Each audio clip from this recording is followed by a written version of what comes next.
بسم الله الرحمن الرحیم. تاسو له الله جل شانه شکر ډیر ډیر ادا کوي چې د جمعه سره متعلق دي، د نیک مجلس سره متعلق دي. دا د الله جل شانه د تعلق ذرایع دي. کوم یو نیکی چې هغه مخه ته راځي هغه مو پرېږدئ، هغه کوئ. کېدای شي چې هغه نیکي ستا د نجات ذریعه وګرځي. کومه یو ګناه چې شیطان او نفس ته ښایسته کوي او تا ته وایي چې دا وکړه، هغې ګناه ته اړم شه، هغې نه ځان ساته، مخکې مه ځه شیطان سره. کېدای شي چې هغه ګناه کې تا شیطان مبتلا کړي، تا ته وایي چې دومره غټه ګناه خو نه ده. او چې کله سړی په اندر پایه باندې خیږي، په پوړۍ باندې خیږي بره چت ته، او د سر د پوړۍ نه راخطا شو، نو بیا د ده خپې پر لاندې پوړو نه ټینګېږي، بیا تر ځمکې دی رارغړي، اسانه راځي. چې کله ړومبۍ پوړۍ نه خطا شو، بیا په ټولو پوړو دی رارغړي.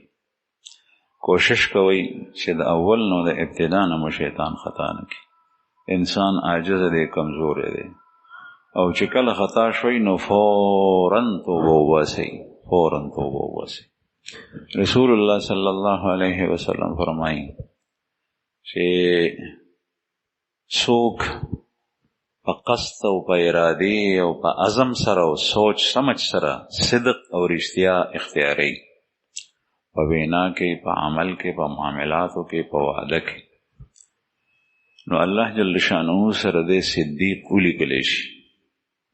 دې ځای کې دروغ ویلی شول، دروغ ونه وي. قصد او ارادې سره ځان ته انتخاب د رښتیا وکړو، معامله د رښتیا وکړه، وینا یې د رښتیا وکړه، او په باندې معاشرتي دباو و چې دروغ ووایه، لیکن ده ونه وي. نو یو ځل داسې چې الله جل شانه څخه دا سړی صدیق ولیکلی شي، او چې صدیق ولیکلی شو نو بیا په اسانه سره دی د دروغو نه خدای بچ کوي، بیا دروغو ته یې نه پرېږدي. دا بیا ډېر د خوند ژوند وي چې شیطان به تا ګمراه کول غواړي، خدای به تا نه پرېږدي. دا د الله جل شانه محبوب او پسندیده بنده شي. او چې کله انسان په قصد او ارادې سره دروغ وایي، یعنې د یو معامله مخې ته راله، دی وایي چې زه دې کې دروغ ګورم چې په کومه طریقه دې معامله کې زه خلاصېږم چې دروغ جوړ کړم، داسې دروغ ووایم، دا طریقه اختیار کړم، داسې وینا وکړم، نه په دې به خلک پوه شي، داسې به ووایم. نو چې څنګه یې ځان ته د دروغ یو چل جوړ کو، یو مکر یې جوړ کو، یو دا جوړ کو، اوس چې کله تحري په دروغو سره وکړه نو دی الله سره کذاب ولیکلی شي، حدیث کې راځي. بیا به دی چې کومه معامله کوي په هغې کې به د ده نه ګناه د پاسه ګناه کوي. نو په ړومبي ځل باندې په قصد او ارادې سره ګناه مه کوئ. خطا سره چې کله ګناه وشوه نو فوراً توبه وباسئ، فوراً توبه وباسئ. بله ورځ ما ته یو کس راغلو، هغه به چېرته د دغه علاقې وي، خو زه نوم نه اخلم. هغه ما ته ووایي چې زما پلار په قرض باندې پیسې راغشتې وي او پیسې په سود راغشتې، بیا خلکو پیسې غوستې، سود یې غوستو د سره ونه. بیا مې پلار د دې ځای نه بل ځای ته لاړو، بیا هلته کې خلکو نه پرېښو، بیا پلار مې هلته کې ځان قتل کو، خودکشي وکړه. اوس مونږ خلک نه پرېږدي. اوس زه ویم ما څوک کار ته نه پرېږدي، مزدورۍ ته مې نه پرېږدي، زه ویم چې ما هم ځان قتل کړي. نو دا په ګناه د پاسه ګناه، ړومبی ګناه سود باندې پیسې راغشتل شي. انسان چې قرض څوک نه ورکوي نو انشاءالله تا به خدای د لوږې نه نه مرئ. ته د الله جل شانه سره خپل تعلق مضبوط کړه، دومره ده چې ستا هغه کاروبار به له ښکته راشي. کاروبار د مخکې کروړونو سره تا لوبې کولې، اوس لکونو ته رالو، نو څه چلو شو؟ مخکې تا لکونو سره لوبې کولې، اوس زرګونو ته رالو، نو څه چلو شو؟ روټۍ خدای درکوي، بچي دې پټ دي، بدن دې پټ دی، خېټه دې ډکه ده، سر د پټېدو ځای دې شته، په دې باندې د الله شکر وباسه. ته ولې د خلکو نه قرضونه غواړې؟ ما ته یو کس ووی دا چې کله یې سود راواغېشتو، اول بې ځایه قرض، بیا ورپسې چې قرض چا نه ورکولو سود، بیا سود حرام شو، بیا اوس په بره ځه بیا خودکشي. اوس یې اولاد هم پریشان، هغه وایي چې زه غواړم چې زه خودکشي وکړم. ما ورته مزدوري کوه او وایي چې ما څوک پرېږدي نه، مې تا څنګه نه پرېږدي؟ ته ورته وایه چې ما سره څه نشته، راسه زما کور کې وګوره، او که تا سره وي نو ړومبې هغوی ته حق ادا کړه، د خپل پلار غاړه خلاصه کړه. او که د سره ني، ورته وایه ما سره نشته، زه مزدوري کومه، طریقه دا ده، فقهي مسله دا ده، راشه چې ما څه وګټلې ما ته د خېټې ډکېدو دپاره خرچه پرېږده، نور تاسو والئ. دا یې طریقه ده. رسول الله صلی الله علیه وسلم په زمانه کې دا شوي. خو بیا په هغې پسې قتل، ځان وجل څومره لوی عظیم جرم دی، په ګناه د پاسه ګناه د پاسه ګناه. او کله ابتدایي ګناه هغه ډېره وړه وي، اور چې لګي دیګمار د دیګ د لاندې اور بلی پخلی کوي، نو ړومبی د ماچس تیلې بل کي. د ماچس تیلې چې سړی کله کله خبرې کوي، نو د خبرو هغه هوا چې باد چې پې لاړ شي نو هغې سره مړ شي، دومره نازک اور دی هغه. لیکن هغه پترۍ او واړه ډکي هغې ته یې نږدې کي، هغه بل شي، بیا باندې غټ لرګي کېږي، بیا هغه بل شي. بیا چې کله هغه اور یو ځل بل شو، په ځنګل ولګېدو، نو بیا امریکا یې نشي مړ کولی. کیلیفورنیا کې څو ځله واقع شو، په ځنګلاتو اور لګي، په افریقا کې حکومت یې نشي مړ کولی، دومره غټ اور شي. دا غټ اور د ابتدا نه نو، دا چې ته ماشوم تیلې لګولی او یا چا د قسته ورته کړی دی، یو تیلې د ډبایي بل کړی دی. دغسې مثال له ګناه دی. اول وړه ګناه وشي او بیا د هغې پسې غټه ګناه، بیا په غټه ګناه، بیا غټه ګناه. زمونږ سره یو طالب و، نن راته چا کیسه وکړه، زه حیران شو. زه یو حده پورې خبر وم د هغه نه، او بیا وروسته نور نه خبر.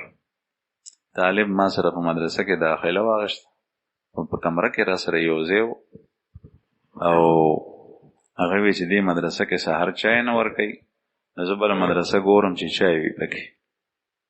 ما ورته وی چې هلکه مونږ د پېښور نه راغلي یو، نو سبق ته راغلي یو، علم حاصلولو ته. او علم په دې مدرسه کې ښه حاصلېږي، بنوري ټاون، مولانا بن نوري رحمه الله مدرسه. اوس هم چې زه لاړ شم زما زړه داسې هوا کوي، داسې برکات دي په هغه مدرسه کې. په نیکو ارادو چې د کوم څیز بنیاد کې خدای شوي، هلته سړی خوشحالي. نو ما ورته ویم چې دلته علم دی، مونږ علم پسې راغلي وو. چای خو زمونږ په کور کې وې، پراټم زمونږ په کورونو کې وه، زمونږ د کلي رواج دا دی، ته په چای او په پراټې پسې مزه. ما ورته ډېر مینت وکړو، ده وی چې نه، زه ورسره نه تلم، زما نه پټ دی لاړو کراچۍ کې چې ته مدرسه پیدا کړه. هغه ډېره وړه مدرسه وه، 2 کمرې وې، یو د معتمم صاحب کمره وه، یو کې طالبانو یو څو. هغه د مدرسې د غټېدو دپاره او د طالبانو د ډېرېدو دپاره هغه ټیم کې طریقه دا کړې وه چې سهار به یې چای هم طالب ته ورکولې، د بنوري ټاون کې چای نه وې، او هغه به پراټه هم ورکوله. نو دی ټول رس چې وګرځېدو، نو مازدیګر رالو، ما ته وایي چې ما خو صرف چای نه پراټه هم ورسره پیدا کړه. ما ورته ویل ستا غرض او ستا مقصد تا ته حاصل شو. د مونږ انډیوالي کوله، چانک ما اغوښتی او 2 پیالې یې اغوښتې وې، پاڼې ما اغوښتې وې، چیني ما اغوښتي وه. هلته یو مارکېټ دی، هغې ته لی مارکېټ وایي کراچۍ کې. هلته نه مونږ دا څیزونه راوړي وو. نو دی ما ته وایي چې زه ځم، بستره یې وتړله، چای ورپسې ځي سهار چې کوم ځای چای دي. ما ورته ویل راشه چې حساب کتاب وکړو چې دا لوښي ته پخلی وی چې نه زما نه دي په کار، مې چې ما ته پرېږدې نو راځه چې حساب وکړو چې تا ته زه پیسې درکړو، ټوټل حساب وکړو په نیمه به دی. ما ته وایي چې نه، دا هر څه تا ته پاتې. بس زما کار وشو، په دې لوښو څه کوم، یو چانک دی وړوکی او 2 پیالې دي، او دا نور چې کوم دی نو پاڼې چې دې زمانه لاړو. بیا کراچۍ کې هغه مدرسه نږدې وه، هغې نه پس زما د ده ملاقات ونه شو. ما ته یو ملګري دلته ووی، هغه و د پېښور، چې هغه کس زه پېژنم چونکې ما دا تذکره کړې وه او ما دا هم ویلو چې ما ته پته نشته چې هغه به اوس څه کوي دې وخت کې. زما د زړه ارمان و چې زه هغه سره میلاو شم، ځکه چې زما د ابتدا او د اولا درجې ملګری د یو څو ورځو هغې نه مخکې زموږ تعلق. هغه ما ته ووایي چې هغه کس کله دلته کې رالو، بیا بل ځای کې سبق ووایي خو سبق یې پوره نه کو، بیا رالو، بیا د هغه د روڼو سره سم معامله شوه، بیا په ځمکه باندې جګړه شوه، بیا دوه روڼه لګیا شول، نو یو ورور یې ووجلو په ځمکه باندې او دې قسم ووجلو، دا هم ورسره شو. بیا د هغې قتل نه د خلاصي دپاره بیا دی پیسې راواغېشتې هغې معامله کې، هغه پیسې چا دغسې نه ورکولې، په سود یې پیسې راواغېشتې. بیا په سود باندې پیسې چې راواغېشتې، بیا هغه پیسو والا پیسې غوستې سره د سوده د دوی وس ونه، نو هغه کس یې مړ کو، هغه یې مړ کو، هغه یو ځای کې ښخ کو پټ چې پته یې نه لګي. بیا پې خبره ثباته شوه، ښکاره شو، بیا د هغې نه پس په جیل کې شو. دا دوه روڼو یو ورور په اور کې چا وغورځولو، ویې سوځولو، او دا بل یې په جیل کې و، هغه ځای کې وویشتې. دا چې کوم زموږ ملګری، ما ډېر افسوس وکړو، زړه مې درد وکړو.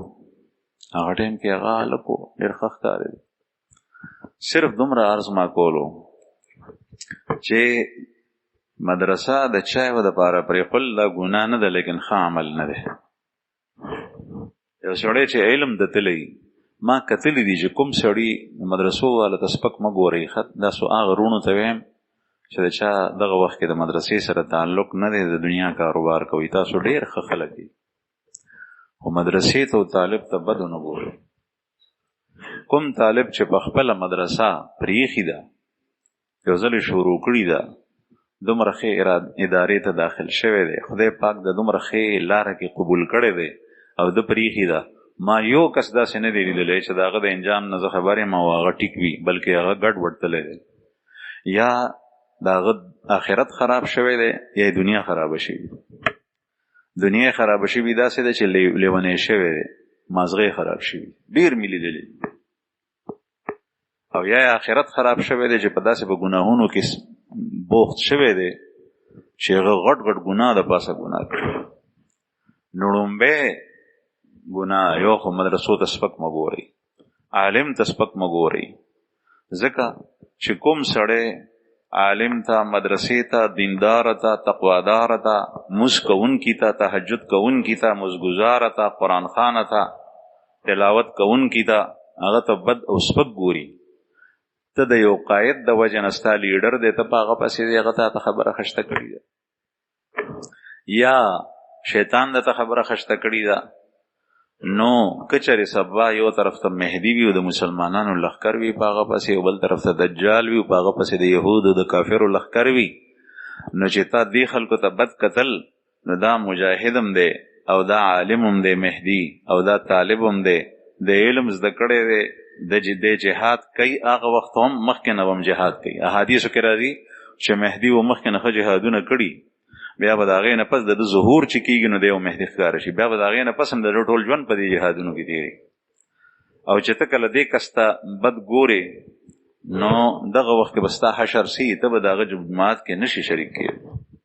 نو بیا بل صرف یو ځای د دوه ځایونه دي، یا دا طرف مسلمانانو لښکر دی، مهدي مشر دی، یا هغه طرف ته چې کوم دی نو هغه د کافرو دی، د هغې مشر دجال دی.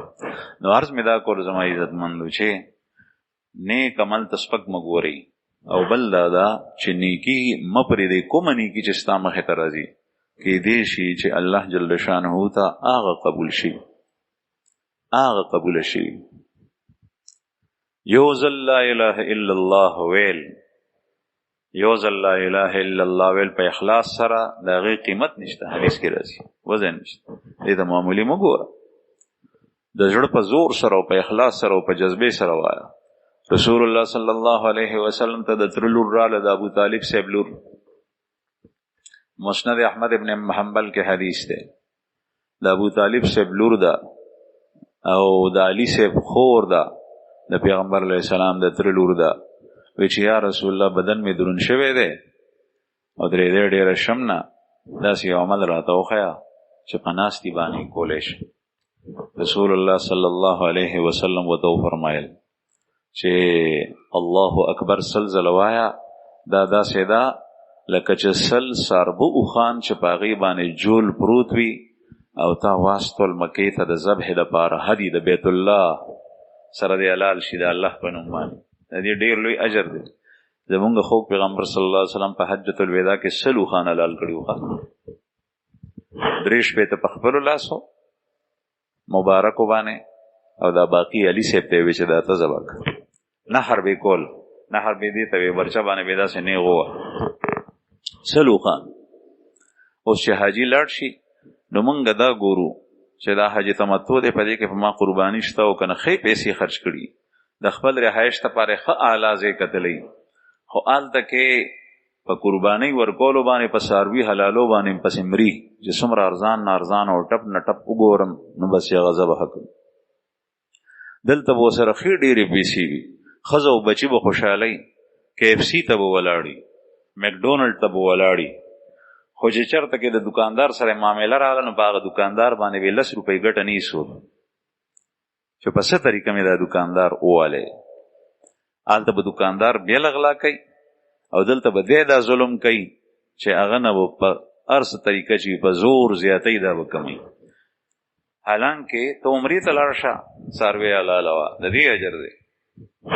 حج افراد کې څاروی حلاله وه، تمتع قران کې څاروی حلالول د دې مطلب دا دی چې دا در باندې واجب دی، خلاصېدی ته نشي.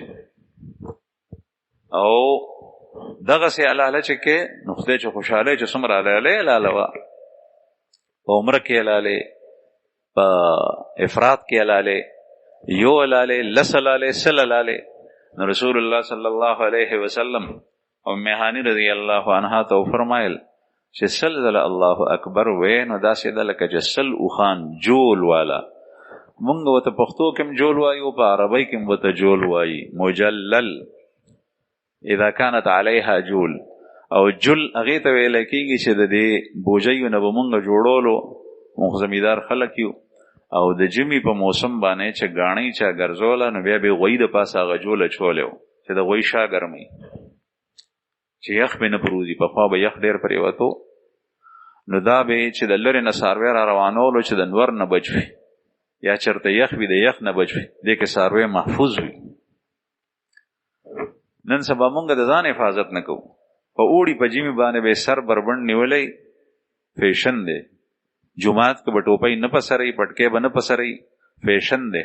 په نور باندې به سر نه پټئ، فیشن دی. او د ګرمۍ سور نور به یې وهي، په خپله ګټه تاوان باندې نه پوهېږو. په څاروي به مونږ څه وګوره هم. په ژمي کې سر بربند ساتل، سر یخ شي بدن ته بیماری پروزي، عمر لنډ شي.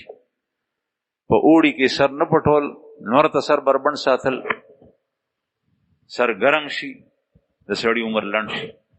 زمونږ خوږ پیغمبر صلی الله علیه وسلم پټکۍ په سر کړی دی، صحابه کرامو پټکۍ په سر کړی دی.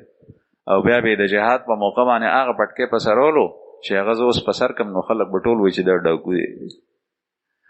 دغه شمله چې کوم دی نو دا به د زنې لاندې راتېره که، دا سترګې دا به ښکاره وې، نور خلا او دا مرۍ به پټه وه. د مرۍ نه به مې یو څو ولته وکړه.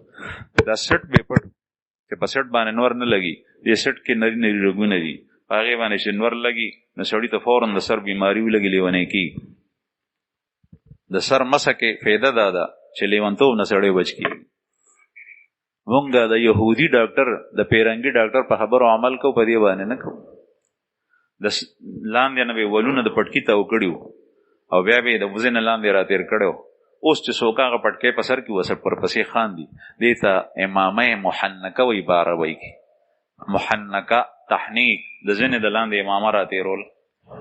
د دې به یو فایده دا وه چې مخ سټ د ګرمۍ نه، د نور نه، د دوړو نه، د خاورو نه دا وبچو، سر به د نور نه بچو. بل دا چې جهاد به کولو په اسونو باندې، په سورلیو باندې، نو دا پټکی به دې پرېوتو نه، دا به کلکو نښتی به. امام احمد ابن حنبل رحمه الله تر دې پورې فرمایلی چې مجاهد کله مسح کوي نو چې داسې پټکې په سر کړی امامه محنکه نو هغه په سر باندې په پټکې دی مسح کوي داسې. بل یو امام پټکی باندې د مسح نه دی قائل. امام احمد ابن حنبل رحم الله د دې وجه نه استدلال کوي چې امامه محنکه زما امامه محنکه نه د اسانه کوزي او چې امامه محنکه هغه ګرانه کوزي هغه چې کوزي نو ټول پټکی به ورانه او تاسو سره موقع لنډه ده ته جهاد کې ته په سفر روانه نو هغه وی په باندې مسح کولې شي. بهر حال رسول الله صلی الله علیه وسلم مهانی رضی الله عنه ته فرمایل چې سلزل الله اکبر وایا دا داسې ده لکه سل اوخان چې تا خانه کعبې ته واستول او چې سلزله الحمدلله وی نو دا داسې ده لکه چې سل اسونه دي د الله په لار کې مجاهدینو ته د جهاد لپاره ورکړل چې دا واخلې په دې جنګيږي. تازیه اسونه تازیه څنګه ته وایي چې هغه د دشمن په لښکر باندې ورشي او هغه مخ ناړي د توري نه د برچې نه د نیزې نه نیغ په صف ورځي. قرآن کریم کې الله جل شانه دا اسونه دومره خوښ دي خدای پاک د انسانانو د مخلوق په شان نه دی لیکن د دې تعریف یې کړی دی والعادیات ضبحا فالموریات قدحا فالمغیرات صبحا فاثرن به نقعا فوسطن به جمعا. 15 آیتونو کې د دې اسونو ذکر کړی او قسم یې په خوړل نو چې کله الحمدلله سلزله دا سیده لکه چې سل اسونه دي تازی اسونه زین په د پاسه تړلې وي هغه د الله په نوم باندې د الله په لار کې په جهاد کې مجاهدینو ته ورک او چې کله سلزله سبحان الله وي سلزله چې سبحان الله وي نو دا غي اجر دومره دی چې سل غلامان ته آزاد کړ. ام هانی ته وی دا رسول الله صلی الله علیه او د اصل غلامان او مریان بنو اسماعیل نه یعنی د اسماعیل علیہ السلام په اولاد کې او د ټول نه معزز ذریت او اولاد بنو اسماعیل ځکه چې زمونږ خود پیغمبر صلی الله علیه وسلم د الله رسول سید الرسول خاتم النبیین په ما اولاد کې دا دی آزاد او بیا ته فرمایي چې لا اله الا الله اوه نو د دې اجر د سره سم نه دی هغه ذکر نکو بعض چیزونه نه ذکر کیږي لکه د روژې په باره کې حدیث مبارک کې راځي چې الصوم لی وانا اجزی به روژه ما د پاره نه وي چې زه به بدله ورکړم. عرض مې دا کول زما عزتمندو چې ګناه نه ځان ساتل پکار دي او وړه ګناه هم نه دي کول پکار په دې چې دا به حکم خیر دی بیا به توبه وباسم نه بلکې د هغې نه په ابتدا کې ځان بچ کو ځکه هسې نه چې کله دا ړومبی ګناه وکړي که د مخلوق سره تعلق وي که د الله جل جلاله سره تعلق وي دې پسې بیا مسلسل په ګناهونو کې شروع شي بیا سړی ځان نشي بچ کولی. الله جل شانه دې موږ وساتي.